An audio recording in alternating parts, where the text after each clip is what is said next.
I trailed her until she got home.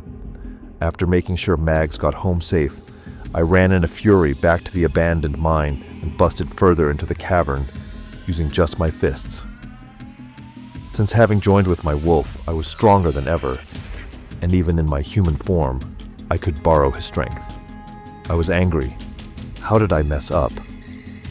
I had told her the truth. Shards of clay, rocks, and old fossils of the once oceanic ground was pummeled by my fists.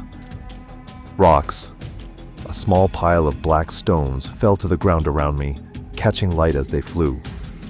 I looked them over and realized they were not just stones, but looked like black diamonds. Some were clear with black speckles, and a few were completely dark, gray, or black. They weren't normally found in this part of the world. I would have to show them to Tecos and Santana later. I placed them in my pocket for safekeeping.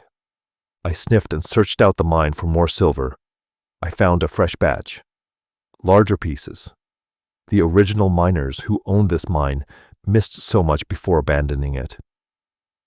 Usually I would wear leather gloves, but I needed the ore to temper my rage.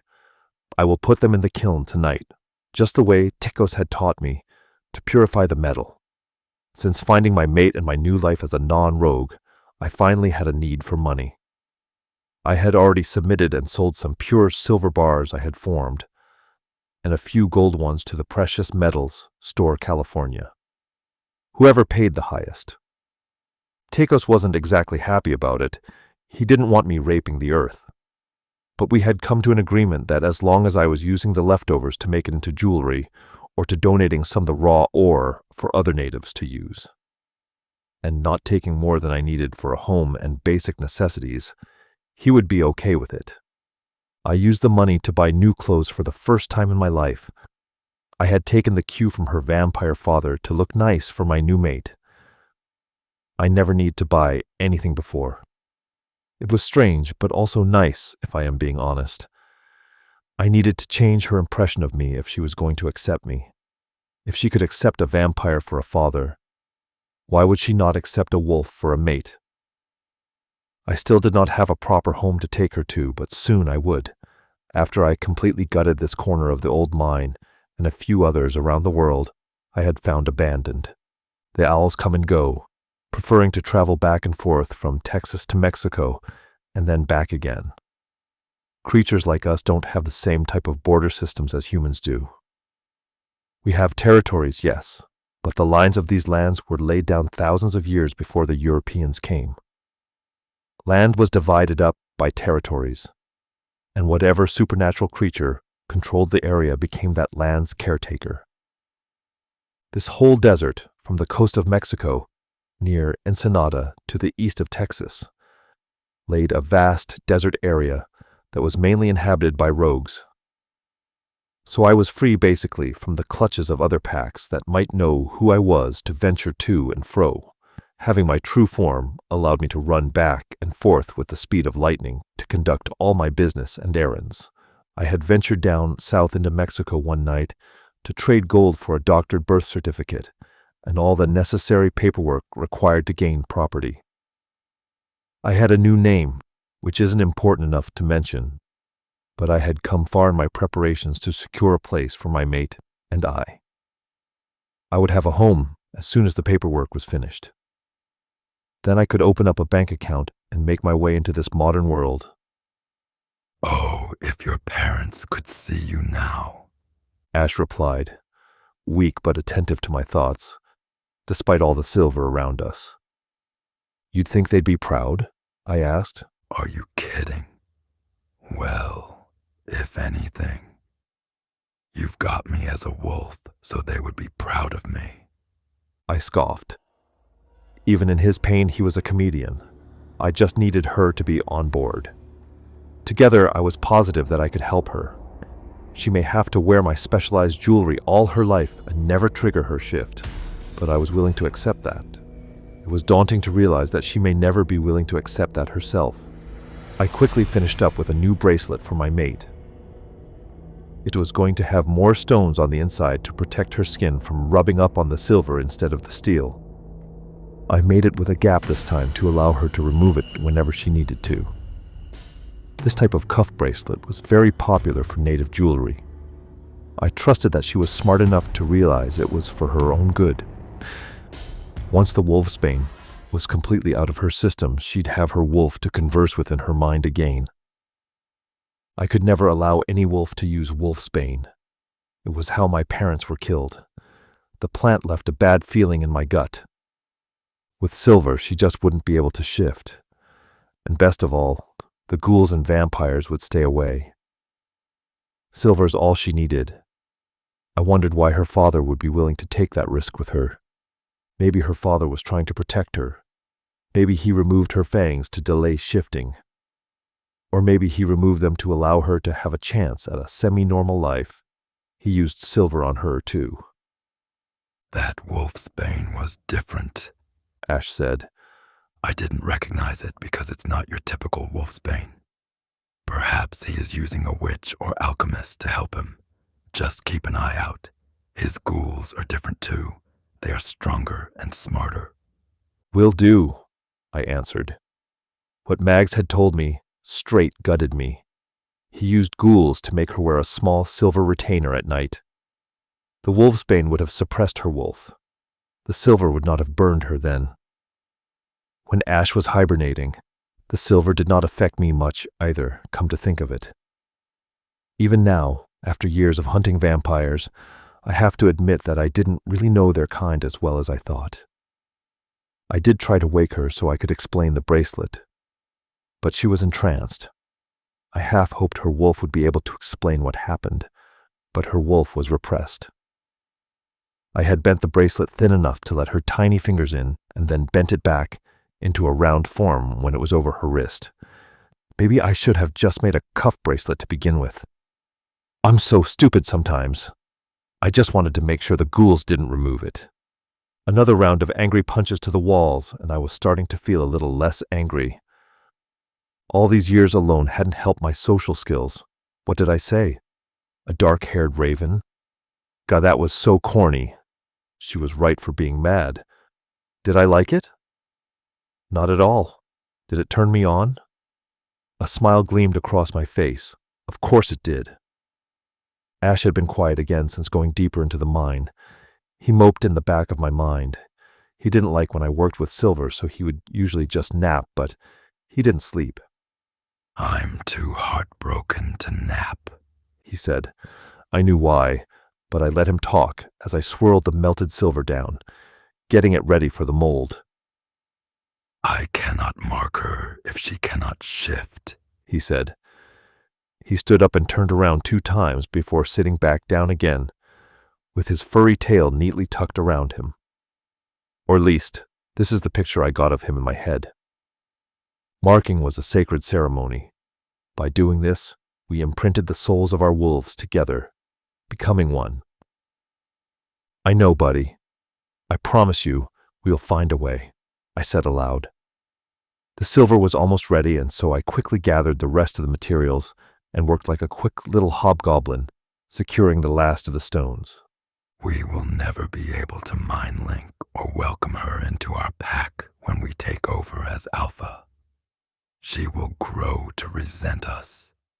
What's the point of making a house? It wasn't like him to be this down. He was usually the one bringing me out of my dark thoughts.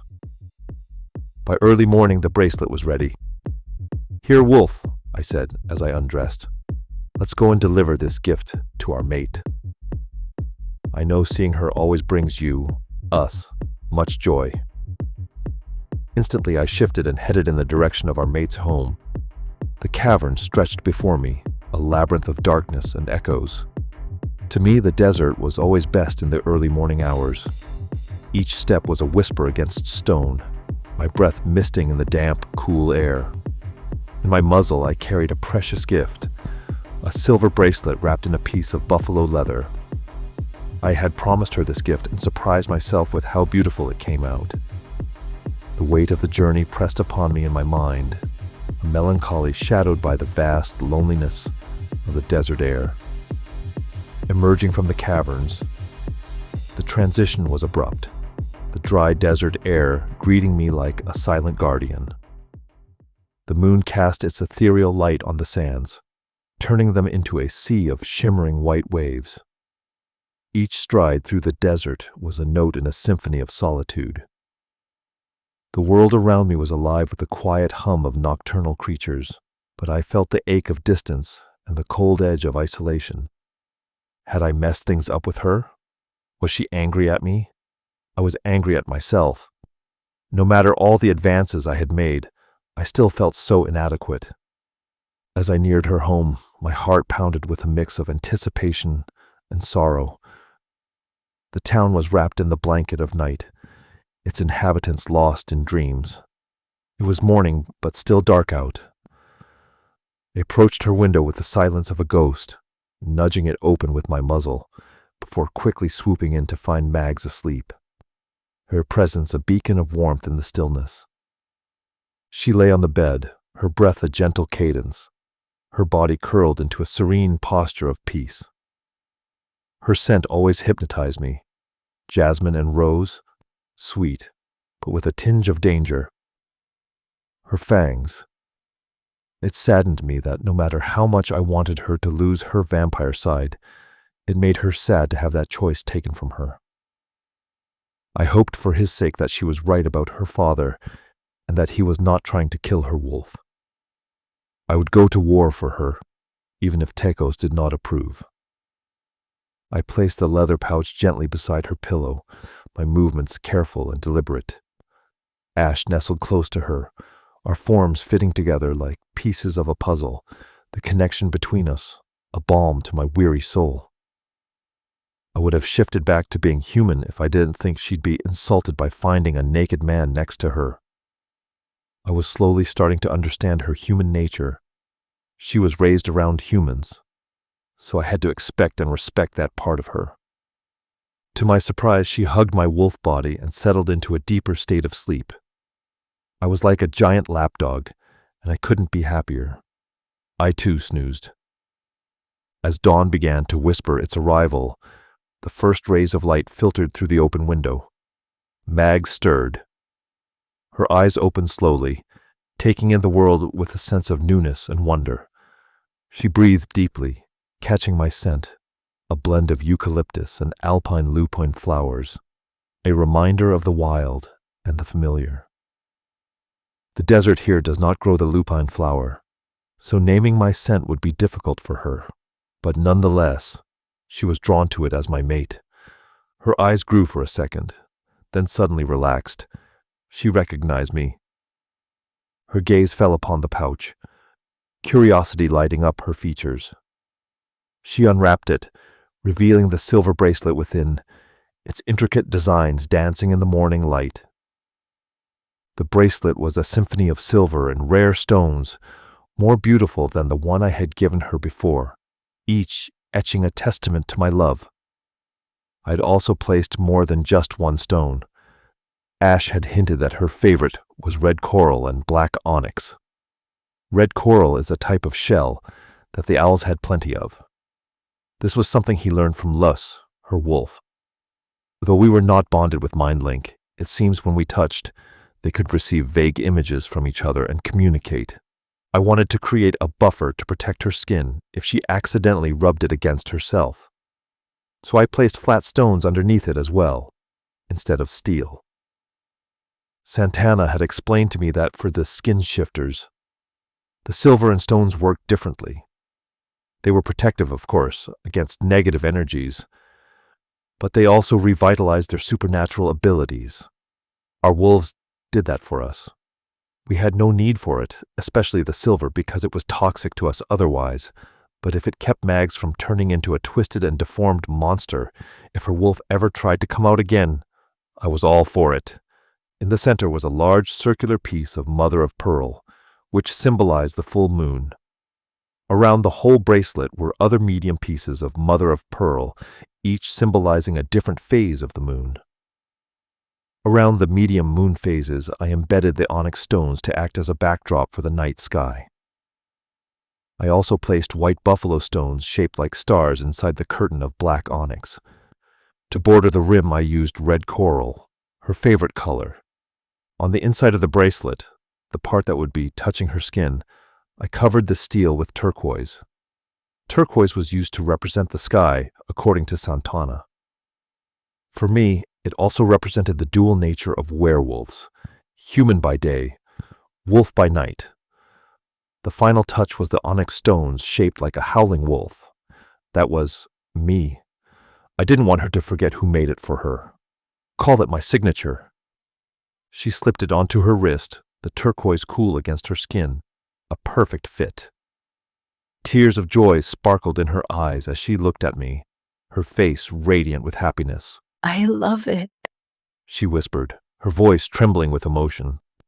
I can't thank you enough. I nuzzled her gently. The sadness that had weighed upon me, melting away in the warmth of joy. I prayed that one day I'd be able to gift her a ring to grace her finger as the people of this land do when getting married. She was part of this land, and I wanted to do right by her in every way. Our bond was reaffirmed, stronger than ever, a beacon of light in the desert's vast expanse, and both Ash and I were content again.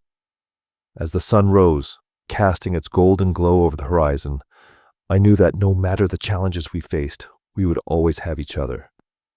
And in that moment, surrounded by the beauty of the dawn and the love of my mate, I found peace. Please change back for a second. She whispered. You're a little spooky this way. My wolf laughed in my head. He enjoyed being big and scary. I grabbed her sheet from the bed and laid it at my feet. I then shifted before her eyes, grabbing the sheet simultaneously and letting it fall around me like a cape, covering me completely. I could tell she was amazed, even though she was trying her hardest not to show it. Something of that caliber would have sent normal humans running for the hills. I remember hearing her scream when she first got her wolf loose. But I think she was finally accepting what she and I were. She showed no more fear, only curiosity. I'm glad you love it, I said, while I removed the old broken bracelet from her other arm. She gasped and looked up at me. Hey, that's mine, she said, jesting with me. I laughed with her. She seemed so happy. I couldn't help but feel proud of my work, even of this first bracelet. It was plainer than the other, but still nice. Of course, I said. I will fix it, then return it to you. She seemed content with that and didn't protest when I placed the silver bracelet into the leather. Now you can take it off if you need to heal for whatever reason, or just take a break from it. It will deaden your wolf's senses a bit and keep her from trying to shift, but it's only temporary until we can find out what our plan will be for her, I said, pointing at her chest with my eyes. She knew instantly I was talking about Luce. She seemed to zone out for a second. I saw the change in her eyes as the pupils dilated. She was speaking to her wolf. Then she looked at me with those same dark eyes that were still dilated. She was watching me. I've never been stuck up in my life, but I knew she was checking me out. As I've heard people around here say, I could feel the rush of blood making me blush. I'm just so surprised at how human you look now. Only a minute ago, you were a large wolf, she said, averting her eyes as she realized I had caught her staring. Oh, she was trying to lie to me. Nice try, Little Red. Wolves can smell a lie. I smiled and went to sit down next to her. She reached out to me then and ran her fingers up and down my scalp, playing with my hair that was loose. I leaned back and rested my head on her lap while she played with my hair. I'm just a big old lapdog to you, are I? I said, laughing. Yep. She said. Just a big old doggy. Just then, I heard her foster mom wake up and walk to the restroom to get into the shower. That woke me up real good. I'm sorry, I have to go, I said as I stood, one hand still grasping the sheet. Can I watch you change? She asked, looking up at me from the bed. She was more than curious about my shift. Just as she was about to reach out and touch me, I shifted back into my wolf form. And she pulled her arm back, I licked her face with my big, sloppy wolf tongue before leaping out her window. Mag's point of view. I didn't want him to leave, but I knew he had no choice. I could already hear my foster family stirring. Ugh, why do I act so bipolar around him? I barely even know him, and yet here I am feeling like I've lost something precious when just last night I told him to give me space. I lay in my bed a little longer, the emptiness gnawing at me. Normally, my meds kept my mind calm and dulled the sharp edges of my thoughts and urges. By now, that poison was out of my system, wasn't it? I started to wonder if I was ever really bipolar at all. I don't think so, Mags. Luz's voice whispered in my mind, calm and confident.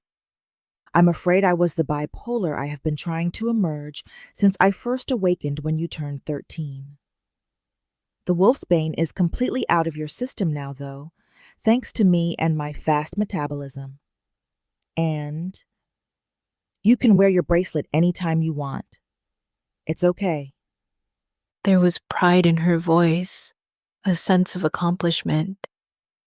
You don't need that retainer anymore either, she added, her tone laced with disgust as she glanced at the little plastic box on my nightstand. You were right.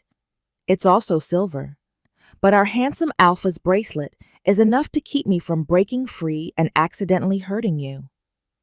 But on my honor, I will never do so willingly from now on.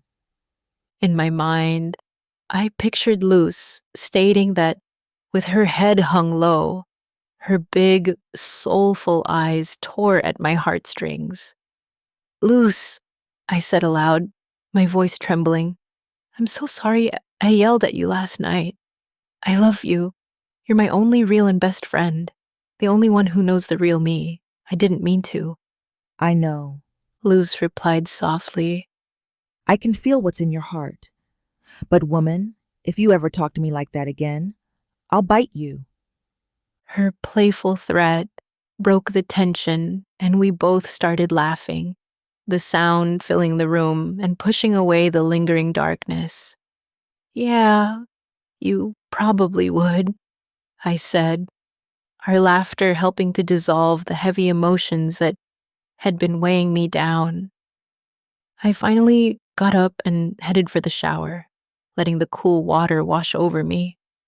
The thought of school loomed ahead, just one more day until graduation. And then what?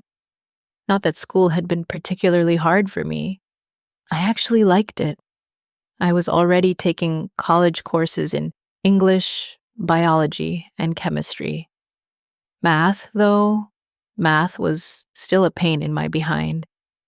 Today, I was going to turn in my paper to Mrs. Cervantes, or Mrs. C, as everyone called her. I was proud of it, more so because it felt like a piece of my soul had been poured into it. It was personal, and I wasn't used to sharing personal things with anyone.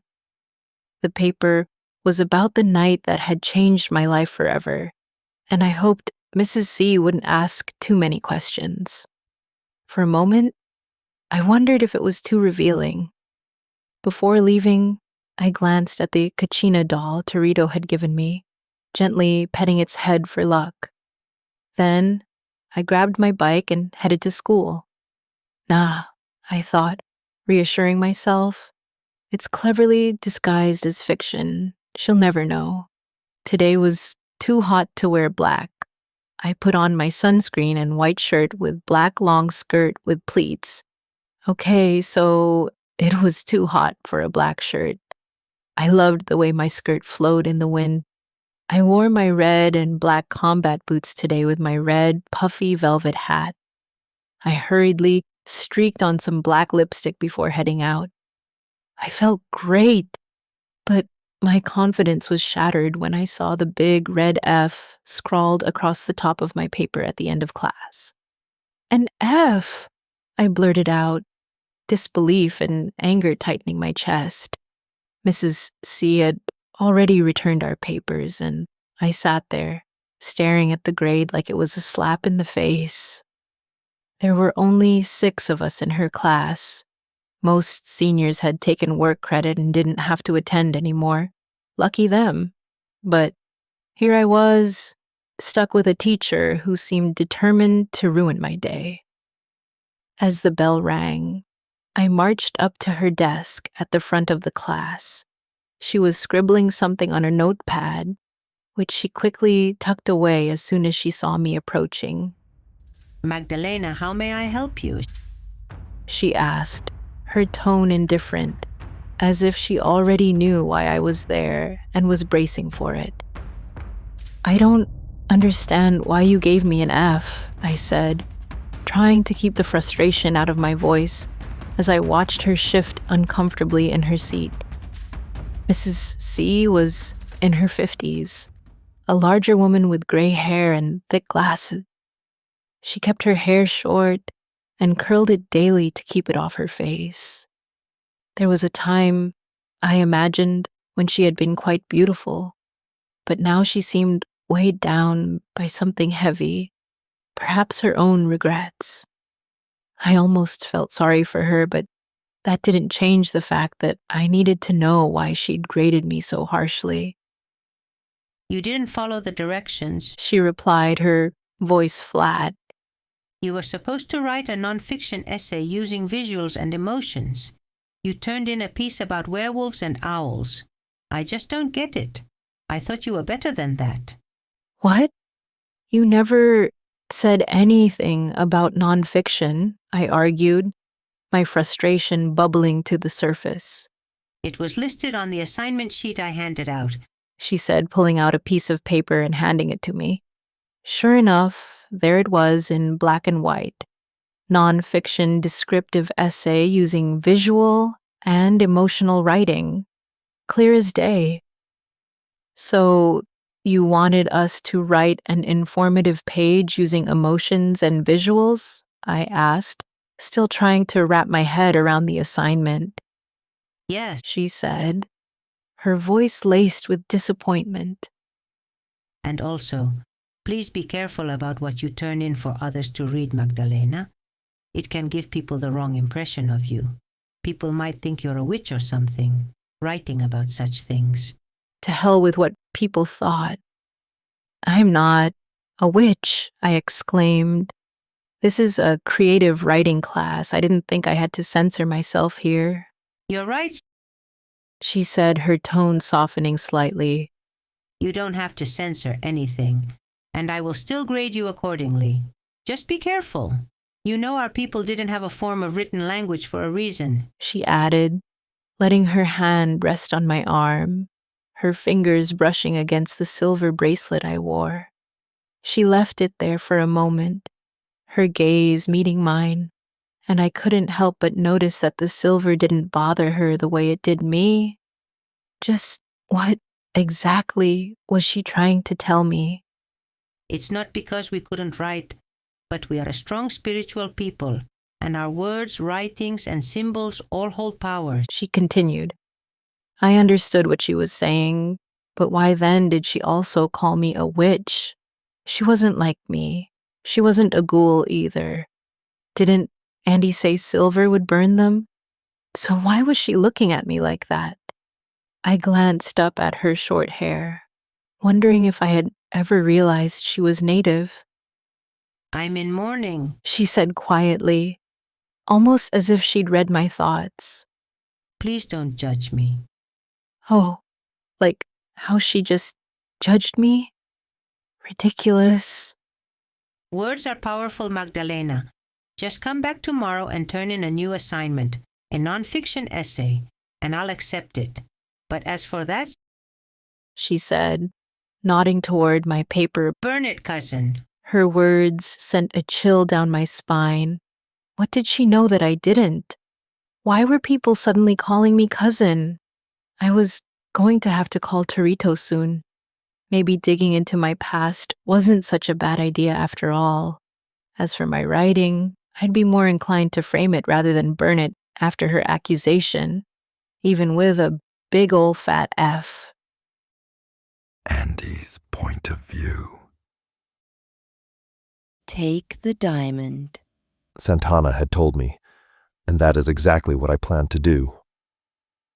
As the sun began its slow descent toward the horizon, painting the desert in hues of pink and gold, I stood at the entrance of the kiva, bracing myself for the most rigorous preparation for the battle. I quietly sat and reflected while centering my thoughts before the real training began. The oppressive heat of August clung to the air, suffocating and relentless, but it was nothing compared to the weight pressing down on my shoulders. This wasn't just another fight. It was a test, a final mission that would determine the fate of my people, and I could feel the gravity of it in every beat of my heart. I had taken care of Magdalena, securing a silver band around her wrist to prevent her from shifting while I was away, for this time especially. The thought of being apart from her gnawed at me, especially after the few nights we had just shared. But knowing she was safe allowed me to focus, at least a little. Still, the distance between us was like a physical ache in my chest, and I couldn't shake the feeling that I was leaving a part of myself behind. Today, I wasn't just a werewolf. I was more than that. I was the last hope for my people. They needed a leader, and I needed them. This mission wasn't just about a new life, a new name, money, or property. Those were all just surface details. This was about earning my warrior insignia, about claiming the most powerful relic of all, the dark diamond. But to do that, I would have to face an ancient and terrifying Uktena, a creature so formidable that the mere thought of it made my blood run cold. Brother, these are sacred leathers made a very, very long time ago, Teko said as we stood inside the smoky kiva. Santana had flown off, promising to return with weapons for the night's battle. The air inside the kiva was thick with the scent of sage, and the ancient garments before me seemed to hum with a life of their own. I looked at the robe and the multicolored feathers, my breath catching in my throat as I took in the bird mask. It was unlike anything I had ever seen, otherworldly and powerful. There are not many thunderbirds left in this world, Andre. Tikos continued, his voice pulling me from my thoughts. He used my name deliberately, making sure he had my full attention. So, if anything happens to this skin, it would be lost forever. I understand, I said, my voice barely above a whisper. The weight of what lay ahead was almost suffocating. Before I could even lay a hand on the sacred garments, they had me bathe in the natural hot springs nearby and smudge myself dry with sage and cottonwood root, purifying my body and spirit for the task ahead. There are even some thunderbirds who have given so much of themselves, plucking out their feathers to help our people, that they fly nearly naked through the skies, like ancient dinosaurs. Tekos added, his voice tinged with sorrow and admiration. Really? I asked, trying to imagine such a thing. Why would they sacrifice so much? Because our people need them, now more than ever. But I believe a time will come when our strength will return, Tekos said, a flicker of hope in his eyes. I hope so, I replied, my heart heavy with the thought of all we had endured. Rogues, evil uncles, sabotage, vampires, colonization. How much more could we take? How did you come by this? I asked, glancing at Tekos, my brother in spirit. The same way I obtained the one I wear now. It was a gift, he said, reverence deep in his voice. I knew of skin shifters who could commune with multiple spirit animals, who could shift into different forms. But those were the ancients. The allies of my pack had totems with 2, sometimes even 3 spirit animals. But it had taken them centuries to attain such power. To wear the skin of a thunderbird seemed impossible, unreal. Had someone really hunted down a thunderbird to make this? Not hunt, Tikos said, reading my thoughts as only an owl could. A thunderbird's spirit offered its skin to me voluntarily. No man can hunt a thunderbird. As he spoke, my vision blurred, and I was pulled into a vivid trance-like state, much like the one I had experienced the last time I was in this kiva. Shadows began to move around the walls, taking on the forms of countless spirits, thunderbird, owl, eagle, bear, and so many more. The kiva, which had seemed so vast moments ago, now felt tiny, suffocating under the weight of these magnificent beings. Drums and singing filled the air, growing louder and more insistent. I was taken to a time when Tekos was young. I watched as the animals, no longer shadows but real entities, left the kiva one by one, standing outside to observe the humans who danced for them, leaving silent prayers at their feet. Some prayed for a good harvest, others for rain, and some for love. But Tekos, my brother, wanted none of that. His heart yearned for wisdom, and I could hear and understand his ancient language as he sang and chanted. He had worn eagle feathers in his hair back then, but in my vision, another creature answered his call. The thunderbird stood near him, its beak open to the sky, wings outstretched like a baby bird, begging for food. Then, from within its beak, a head emerged, and its skin and leathers peeled away to reveal an ancient man, old beyond comprehension. He stepped out of the thunderbird's skin, and as Tekos watched, the crowd around him chanted louder, their rhythm joyous and celebratory. The old man placed his hand on Tekos' chest before collapsing into his arms, passing away into dust that flew into the sky as he gifted Tekos the sacred skin. I blinked, and suddenly I was back in the kiva, the skins being placed over me, their weight pressing down on my shoulders. Now I realized just how sacred this regalia was exactly. "Wait," I said, my voice thick with emotion. "I'm not worthy." Tekos laughed, his voice booming with warmth. No, brother, my time is not yet, and you are a wolf. In a thunderbird's clothing. See what I did there? Ha ha ha ha! Just like the wolf in the Little Red Riding Hood story wearing grandmother's clothes. Ha ha ha ha! Then he saw my face, expressionless as always. Bah, have some fun, will you? Anyway, you cannot do what we do, and we cannot do what you do. We each have our own calling in this world. Only skin shifters can truly become animal spirits. I'm merely lending you this skin, but the Uktena won't know that. It is a serpent, driven by an insatiable hunger for thunderbirds. These serpents can only be killed in one way. You must find its heart and pierce it. "And where is its heart?" I asked, trying to visualize the anatomy of a snake.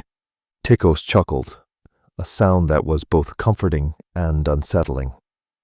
Oh, I'm sure a wolf with your keen senses can find it. This is what you were born to do. You are a monster killer. Never forget that. I nodded, understanding the task ahead.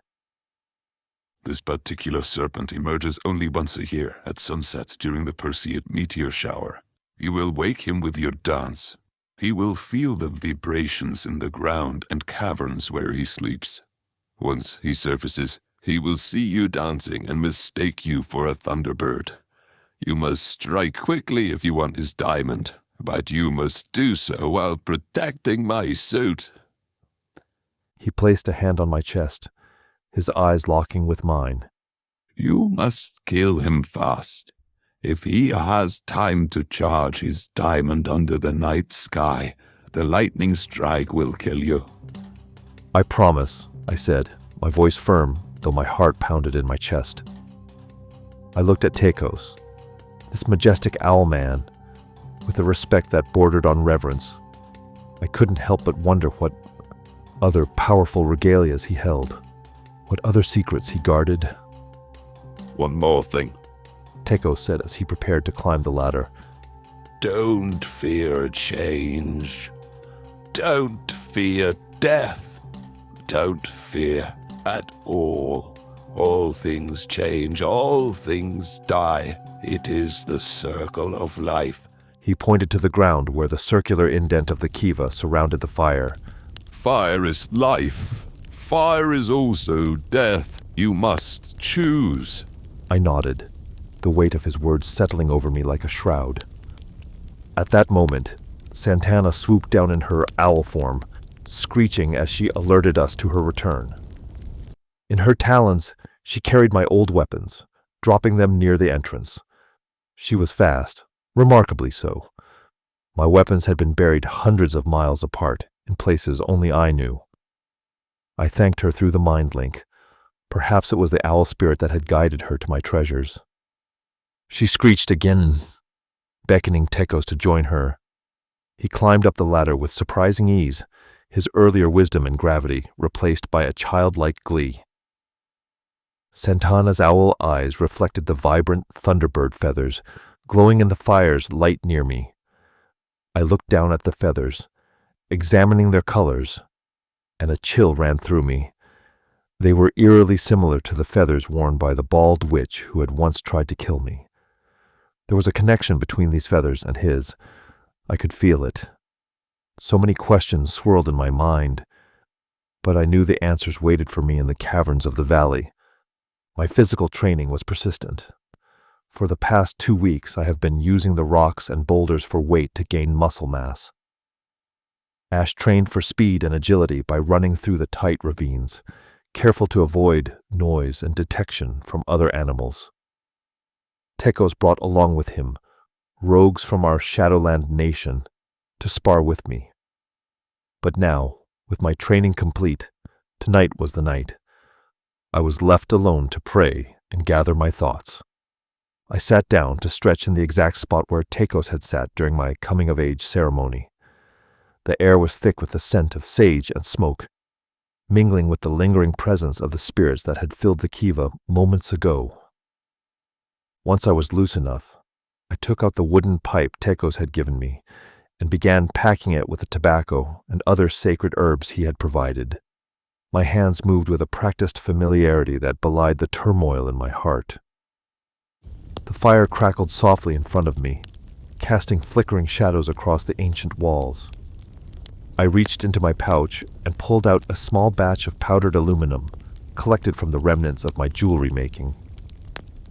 With a steady hand, I tossed the powder into the flames, watching as the fire flared with a brilliant burst of light, the aluminum burning bright before settling back into its steady, comforting glow.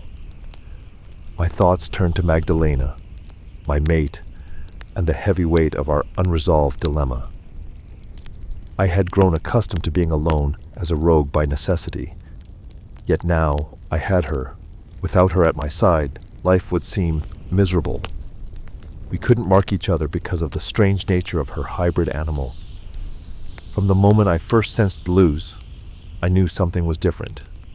I had felt it that day in the park when she tried to shift, her wild energy spiraling out of control until I had calmed her with the animal whistle Santana had taught me. A normal wolf wouldn't have responded to that, not a werewolf from a pack with a strong alpha. But Luz had, and that had set off alarm bells in my mind. She was not officially a rogue like I had once been, but she carried 2 other supernatural creatures inside her. They both wanted to control her, one a wolf and the other a bat. I needed this diamond not just for myself and my pack, but for her too. She was going to be a part of my future pack. It wasn't just about power or status. It was about saving her life. With her wolf being more primal than I had realized, it made sense why the Thunderbird gave power to an alpha. The wolf needed to be tamed. She wasn't just struggling with her nature. She was fighting something far deeper, something feral that threatened to consume her entirely. It was at this moment that I realized just how close I had almost been to losing my humanity as a rogue before the owls came into my life. The thought of her falling victim to a deformed shift, of her losing control and becoming something beyond saving, terrified me. And even more terrifying was the idea that one day I might have to end her life, just as I had been forced to kill the other hybrid I had encountered centuries ago in Romania. Tears welled up, threatening to spill over, but I fought them back, refusing to give in to the despair that clawed at my heart. I didn't care about being a strong warrior or reclaiming my position as the alpha of my lost pack. None of that mattered anymore, not compared to the fierce, unwavering need to save my mate. She was my home now, my pack, and I couldn't imagine a world where she wasn't by my side. Do not fear change. Do not fear death. Remember what Tikos said. Ash's voice echoed in my mind, steady and grounding. I, too, rose from the grave. Don't you remember? It's why you call me Ash.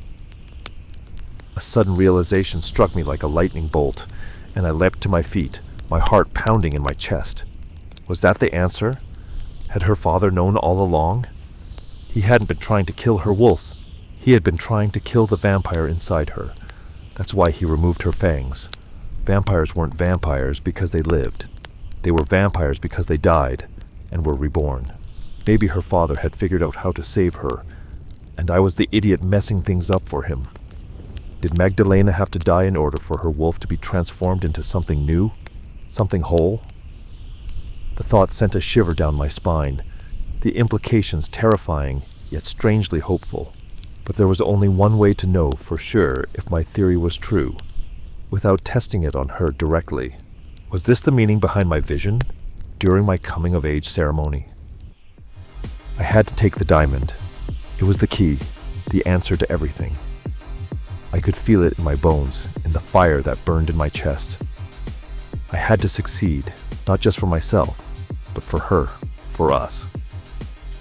With my heart, I prayed to the Creator for probably the first time in my life. Help Magdalena. I asked. Help us. With a slow resolve, I raised my head to the sky. I was ready to dance. Follow and help me bring more content to you.